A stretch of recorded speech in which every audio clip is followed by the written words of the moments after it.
Assalamualaikum. Oke, sebelum mulai pelajaran, mari kita baca doa dulu. Sedikit, silakan pimpin baca doanya.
Sedikit mana? Gibran, Arvin, Alika, Halifa, Manda. Oke, kita hari ini ada tahu bacanya tentang apa? Apa hari ini kita baca apa? Hari ini kita baca apa?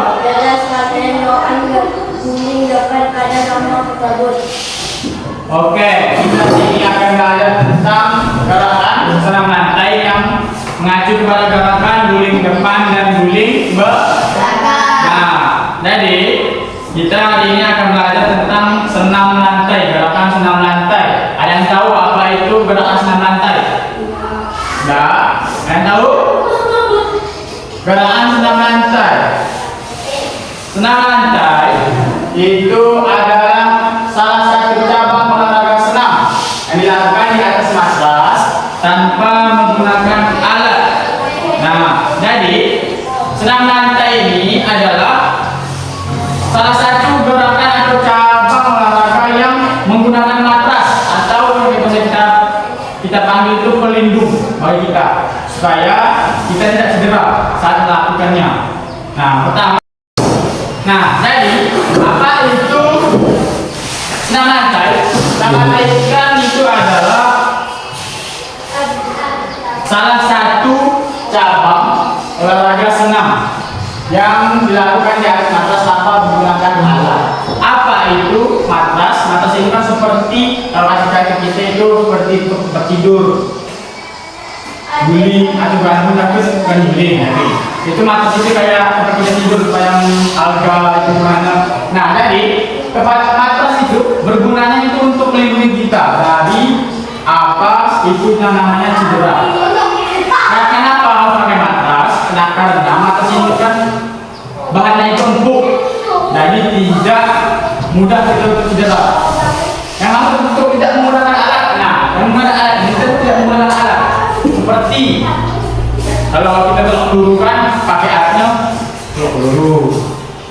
Kalau poli kan pakai bola poli. Nah, ini hanya kita tidak menggunakan alat-alat seperti nyata.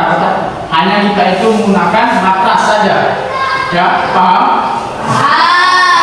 Oke, yang kedua itu gerakan belajar menggunakan kelenturan. Nah, senam lantai itu wajib kita itu perlu kelenturan untuk melaksanakan senam lantai, karena senam lantai ini adalah gerakan-gerakan yang sangat menentukan kelenturan tubuh kita. Selanjutnya itu ada keseimbangan. Nah, keseimbangan ini perlu dalam melakukan gerakan senam lantai seperti guling depan. Itu wajib ada keseimbangan supaya tidak terjadi cedera di bagian lutut kita atau bagian belakang kita. Yang selanjutnya itu adalah kekuatan. Kekuatan itu juga perlu menopang bagi tubuh kita seperti tangan, kepala, tubuh kita, kaki kita, penopangnya supaya tidak terjadi yang kita inginkan dan yang tidak kita inginkan seperti cedera bahu, cedera pinggul. Itu juga bisa jadi kalau akibat senam lantai. Asalnya itu kelincahan. Nah, kelincahan ini juga termasuk dalam senam lantai karena sama saya kan itu juga ada latihan yang namanya satram. Nah, satram itu adalah latihan untuk kelincahan kita. Dan selanjutnya itu koordinasi tubuh. Koordinasi tubuh itu adalah supaya tubuh kita ini saat melakukan latihan itu bisa menjadi lebih bagus tubuhnya itu lebih baik. Paham? Oke, selanjutnya. Oke, selanjutnya itu tujuan dan manfaat senam lantai. Nah, tujuan kita mempelajari senam lantai itu adalah melatih otot kita. Jadi peserta didik kalian dilatih untuk supaya kekuatan ototnya itu maksimal. Yang kedua adalah meningkatkan kelenturan tubuh. Nah, kami sebagai guru juga memberi pada kalian materi tentang kelenturan tubuh ini supaya kalian badannya itu lebih lentur, supaya langsung gerakan selama itu tidak terjadi cedera. Paham? Nah, sekarang itu melatih keseimbangan. Nah, tadi disebutkan melatih keseimbangan. Kami peserta didik itu wajib melatih keseimbangannya di saat melakukan praktik aktivitas senam lantai. Dan hanya itu melatih koordinasi gerakan. Nah, koordinasi gerakan kayak tadi saya sebutkan itu juga ada. Ada tahu manfaatnya apa? Manfaat senam lantai apa? Ada tahu? Ada tahu enggak? Enggak. Nah, manfaat senam lantai tubuh menjadi bisa dan bugar. Nah, jadi kita melakukan senam lantai ini supaya tubuh kita itu bisa menjadi bugar dan sehat. Nah, yang kedua adalah meningkatkan rasa percaya diri. Nah, percaya diri ini kita itu saat melakukan gerakan itu kita wajib percaya pada diri kita sendiri. Karena saat kita melakukan gerakan itu wajib ada kepercayaan diri kita. Kalau tidak yakin, tidak percaya diri, itu tidak akan bisa melakukan gerakan itu. Pertama itu guling depan, guling belakang.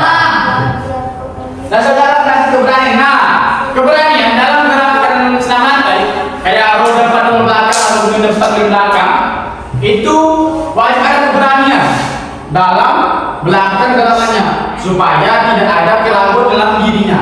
Masuk lagi kita ke yang poin kedua itu adalah meningkatkan rasa percaya diri. Itu masuk juga. Nah, selanjutnya itu membentuk sikap disiplin. Nah, disiplin itu apa maksudnya?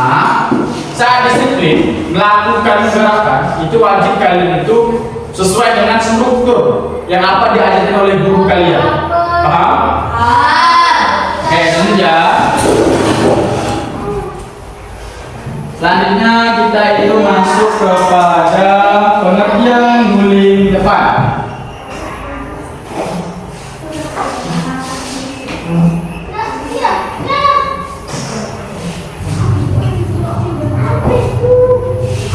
Nah, pengertian guling depan. Yang tahu guling depan apa? Yang tahu guling depan apa? Nah, yang guling depan itu adalah gerakan menggulingkan badan ke depan dengan posisi badan membulat seperti bola. Nah, dalam melakukan gerakan roll depan atau guling depan, kita wajib menggulingkan badan kita ke depan. Jadi tumpuan kita itu selain tangan, kita juga kepala tumpuannya ke depan. Paham? Oke, selanjutnya ini gerakan ini diawali dari posisi jongkok atau berdiri. Nah, sikap awal kita dari jongkok.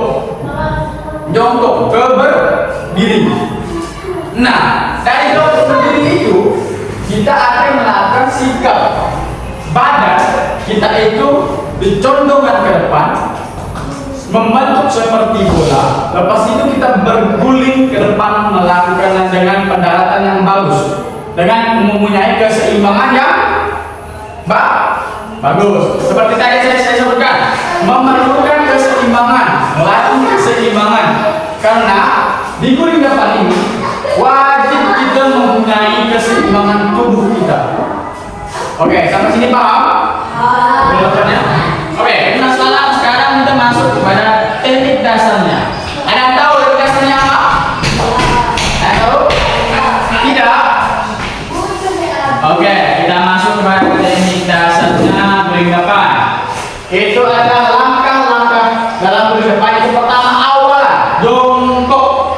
Kedua, tangan di depan menempel pada matras. Tangan menempel pada matras di bawah. Nah, jadi tangan itu menempel di atas. Nah, jadi setelah itu kepala ditundukkan sehingga dagu menyentuh dada. Nah, dagu kita sampai menyentuh dada kita. Sampai sambil tangannya di bawah. Nah, ambil dijalankan. Rasanya itu dorong badan ke depan. Nah, badan kita itu dorong ke depan tanpa ada tidak kepercayaan diri. Jadi tangan ke depan, tangan ini ke matras, lalu kita nempel, sudah menempel, badan kita langsung dorong ke depan, berguling. Karena gulingkan badan melalui tengkuk dan punggung. Tengkuk, ini tengkuk, punggung ini. Nah, kenapa tengkuk sama punggung? Karena dua ini adalah tumpuan utama selain tangan. Kalau dua ini tidak bekerja, tidak akan melakukan gerakan guling depan dengan benar. Oke, akhirnya itu dengan posisi jongkok lalu berdiri. Nah, setelah guling depan dengan tumpuan tengkuk, dengan tumpuan punggung kita, setelah itu pendaratannya itu kembali lagi pada jongkok,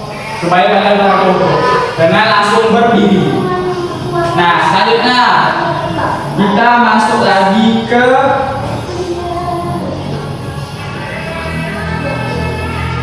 guling belakang. Ada yang tahu guling belakang itu apa? Ada yang tahu? Ada yang tahu guling belakang apa? Sudah.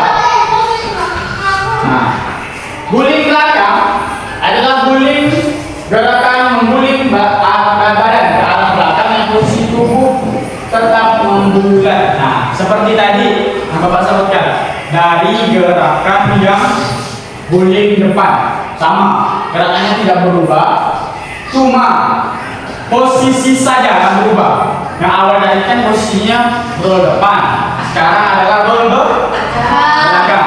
Nah, belakang itu adalah gerakan ini mulai dari posisi jongkok, kembali jongkok lagi.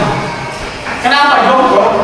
Karena kalau posisi kita dari berdiri kayak posisi guling depan itu tidak akan bagus gerakannya, akan jelek gerakannya. Kalau jongkok itu posisinya pasti tetap bagus.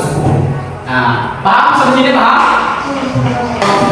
Pelajaran kita hari ini cukup sampai di sini saja. Semoga materi yang hari ini saya sampaikan dalam setelah lantari dan guling depan dan belakang dari materi keduanya itu semoga bermanfaat bagi kalian. Kita bertemu di pertemuan selanjutnya. Semoga kita selalu sehat dan baik dalam keadaan apapun. Saya akhiri wabillahi taufiq wal hidayah. Wassalamualaikum warahmatullahi wabarakatuh.